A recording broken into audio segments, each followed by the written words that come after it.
Yeah. Okay, this is better. I've had coffee, I have baby food, I had some chocolate, I had a chance to build a life. I have no idea what I'm doing. I'm trying different things and nothing seems to be the right thing. And I am extremely lost. Yeah. It's interesting that I once said I can't look into the camera, and now it feels like the camera is the only place I can look because I don't feel I can look like I don't feel I can look the same way into people's faces and eyes because I just feel they're not actually available to see me because they have their own thing.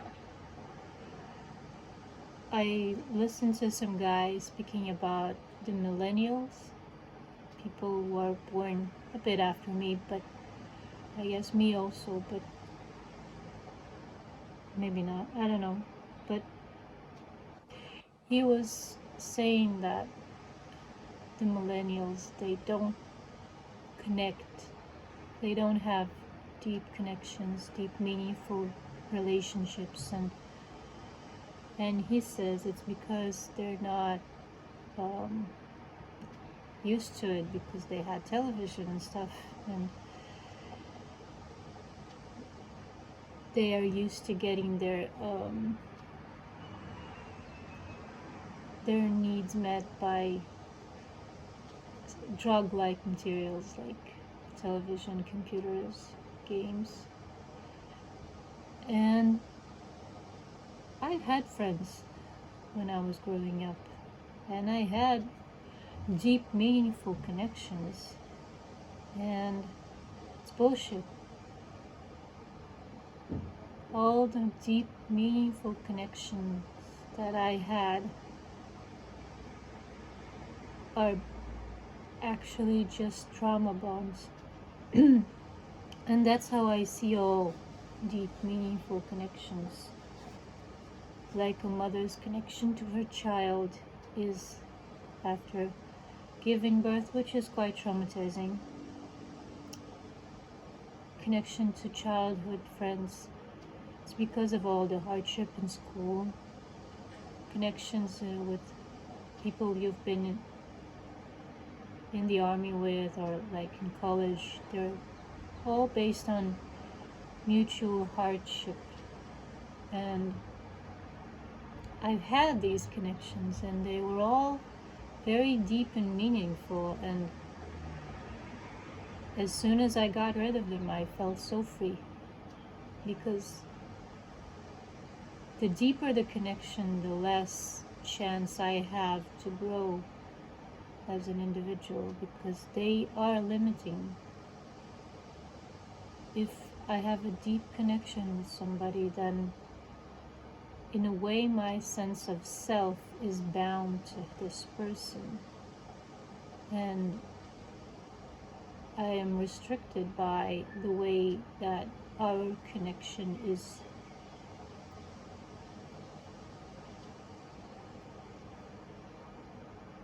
The way I am expressing myself in this connection, the way I the way the other person sees me, the way, the function that I have in this connection, the role I have. If you are the clown in the group, then you will always be the clown in the group. And this group may be the people that are closest to you in the world, and maybe they're your family, maybe they're your friends, maybe that's your partner. And in order to experience a different kind of self, you have to leave. So I'm not sure that the fact that we don't have deep, meaningful connections is a bad thing, because now I don't have deep, meaningful connection. So I can't say I'm very happy, but I can say I am much more interested in my life. I have myself for comfort, and when things are going bad, I don't call anybody.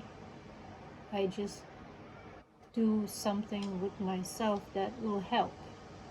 If it's distraction, then I distract myself. I go take a walk, I go watch something, I read something, I do something, I eat, I cook, I draw, whatever.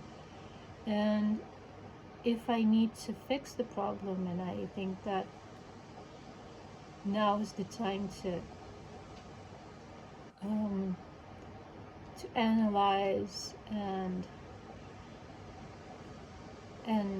gather more information and deal with the problem, then this is what I'm doing, and this is something that only I can do.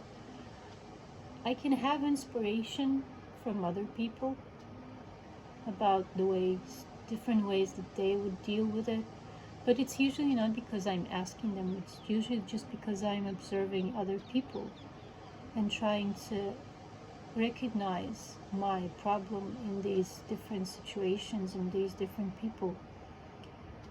And when I have an issue, I very often see it everywhere.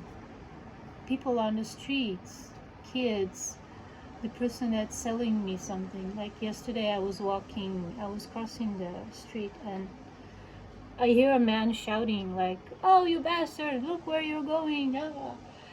And the guy was busy screaming at a biker, like a bicycle guy on a bicycle. How do you say?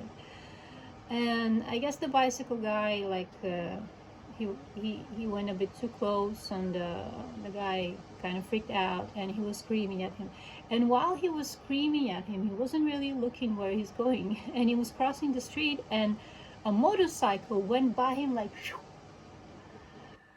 I was surprised that the guy wasn't injured. And of course, the guy got even more angry.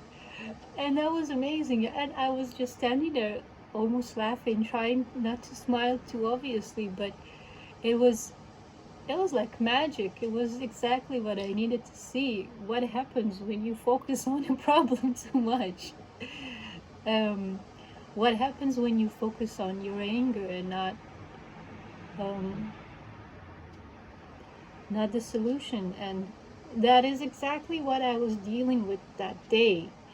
And even though I don't really have the solution yet, that's like another piece of the puzzle that I have. And when I collect enough of these pieces, then the answer will just appear somewhere from here, I guess, when I'm in the shower. But my job is to collect this information and to keep this problem, not like over-analyzing it, but just to be aware that this problem exists, and I do need to collect more information on how to deal with it. So I am open to receiving things that will help.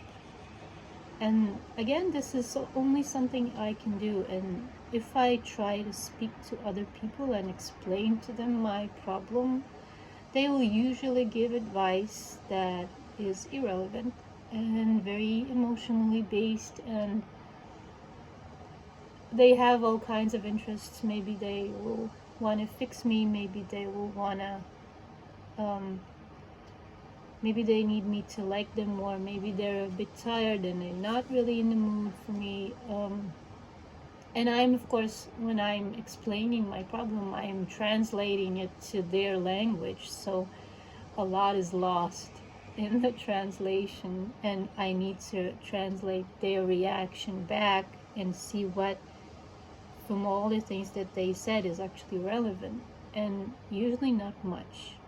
I can spend an evening with my friend trying to express myself, and eventually just being exhausted and frustrated, and going back home with the feeling that I wasn't seen and I was just wasting my time. And it's not because they don't try. They try. I have good people around me, and I try for them, but I don't think that's their job. Maybe we're not trained enough to be open to solutions of our problems. Maybe the problem is that we think other people can give us solutions, and they can't. They never could. And I think maybe the millennials kind of understand it. So yes, it feels very good when you have someone very close to you that can carry your burden for you, but then the burden only gets bigger and nothing actually gets solved. And if you have trouble with being with the feeling that you're not seen and you're not heard, and you find somebody that is very extroverted, that he kind of balances you out, then you will spend your life with the feeling that you're not seen and not heard, because next to this person you will never be heard. And only when you leave this person, this rock, that you maybe build your sense of self around it, only then you will have the chance to fix what you think is the obstacle of being more fulfilled. And like 30-40 years ago, people weren't really concerned about it. They were more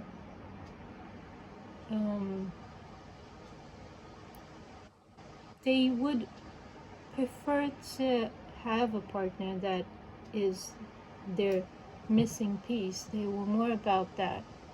And I think in my generation, the people kind of felt that it's a trap. And when you have your better half, then you'll always be only a half person. And it has a very big cost, because if you're trying to be a whole person, you end up being alone. And it sounds kind of scary and kind of sad, but it's actually okay, because